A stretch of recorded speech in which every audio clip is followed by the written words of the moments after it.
Now, a lot of people have converted their quartz iodine light towers to LED. Some use a bulb replacement, some use a complete new panel.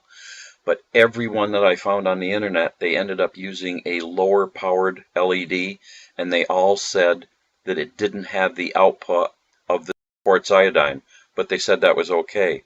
Well, if I'm going to do it, I'm going to do it right. I'm going to make sure that I have equal or greater light output from my LEDs. So I'm going to show you how we installed a pair of Sino 60 watt LED light panels for a total output of 12,000 candle power at 6,500 Kelvin daylight versus 9,000 lumens for the twin 250 watt quartz iodine lights at 3,000 Kelvin. This is that light tower that I put the LEDs on.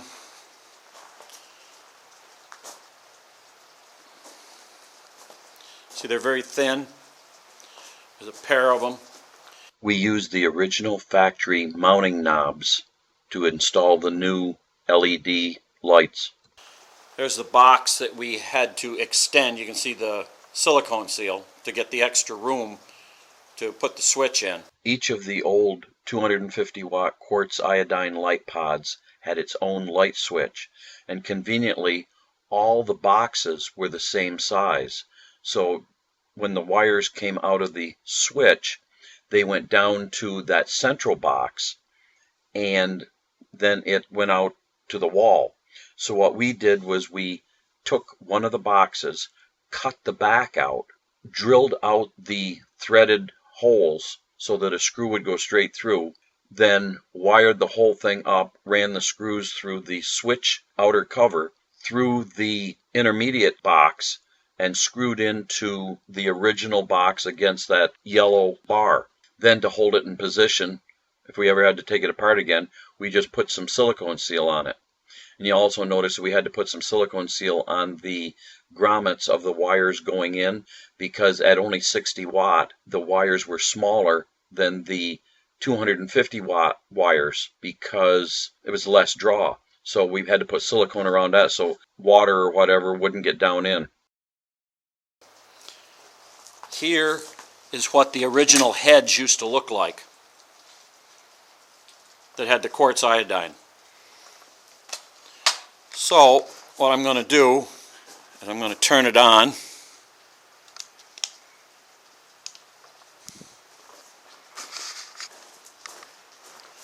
You can see how incredibly bright they are. I am going to shut the lights off.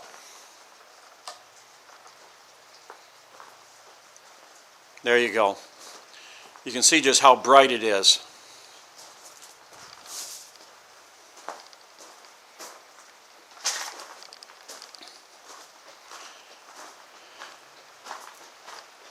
All the way down here, it's still bright.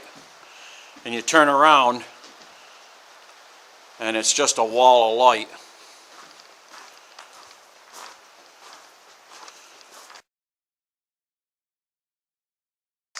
And there's no heat. You can put your hand on them.